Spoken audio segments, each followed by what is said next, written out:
कि ये जो भाव है ना अवधेश जी, ये क्या कह रहे हैं? क्योंकि हर एक राम भक्त के आंखों में वो अश्रु, ये क्या कह रहा है? मैं आपके प्रश्न के उत्तर देने के पहले मैं ये कहूंगा कि योगी जी को आज शायद मुख्यमंत्री बनने के बाद लंबे समय शीला की प्रतीक्षा करनी पड़ेगी। 4 बजे गोरखपुर पहुंचने का समय था और अभी 4 बजे उत्तर प्रदेश की सीमा में प्रवेश नहीं किया है। अभी गोपालगंज क्रॉस कर रहा है, रास्ते में देवरिया है, कुशीनगर है, संत कबीर नगर होते हुए फिर वहां पहुंचेगा। देखिए ये अद्भुत दृश्य है। इस अद्भुत दृश्य से जिन लोगों ने 1990 के दशक में अयोध्या का आंदोलन देखा होगा उनको वो रथ यात्रा याद आ गई, लेकिन उस समय ये टीवी की चलित तस्वीरें हमारे पास नहीं होती थी, लोग करते थे। इसलिए हम सब लोग जो एक इतिहास निर्माण हो रहा है, हम सौभाग्यशाली हैं कि हमें बैठ के उसके भागीदार बन रहे हैं और देख रहे हैं। देखिए इस समय जो कुछ ये दृश्य है, आपने कहा ये भक्ति के साथ साथ इसमें पुरुषार्थ और प्रखरता भी है।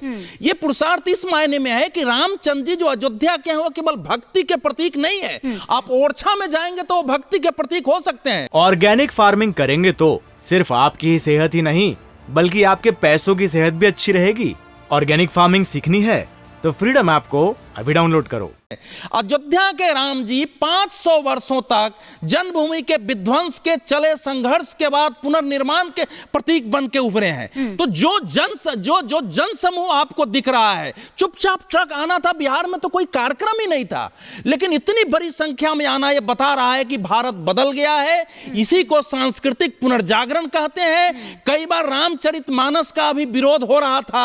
हिमानी, हम और आप नहीं जानते हैं, लगता है जो कुछ हम बोलते हैं शायद यही घटनाएं होती आप कह रहे हैं कि सांस्कृतिक पुनरुत्थान का अभियान है। क्या आपको कल्पना थी कि सड़क पर इतनी भारी संख्या में लोग उतर के रामचरितमानस के विरोध करने वालों को बिना कुछ कहे हुए उत्तर दे देंगे कि देखो इसमें कहां कौन सी जाति है, इसमें कौन शूद्र है, कौन दलित है, कौन आदिवासी है? लेकिन पोस्टर्स तो बता रहे हैं। तो यही बात देखिए, पोस्टर्स तो चिपके हुए हैं, अभी भी चस्पा है कि गर्व से कहो हम शूद्र हैं। चिपकाने वाले की मन स्थिति इस दृश्य को देख करके क्या होगी?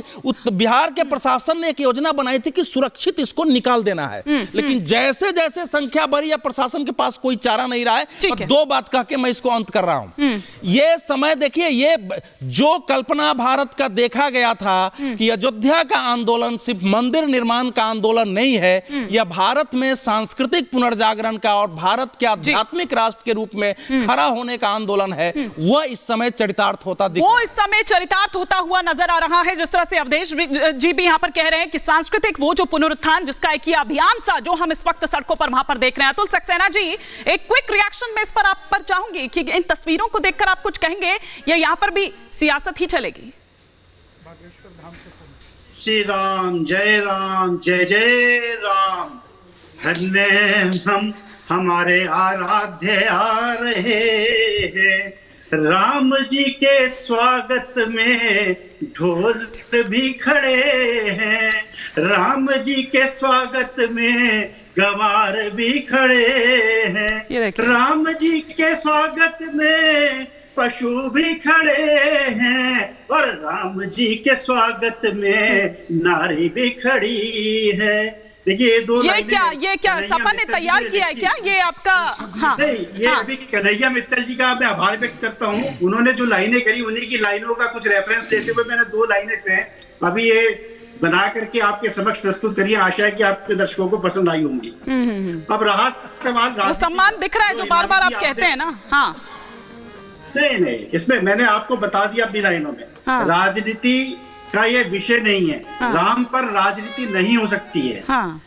राम हमारे आराध्य हैं, ना तो इस पे राजनीति हो सकती है। और जिस राजनीति की आप बात कर रही हैं, जिन लाइनों का यहाँ जिक्र है, वो मैंने अपनी पोएम के माध्यम से, कविता के माध्यम से आपको यहाँ रेफरेंस दे दिया है।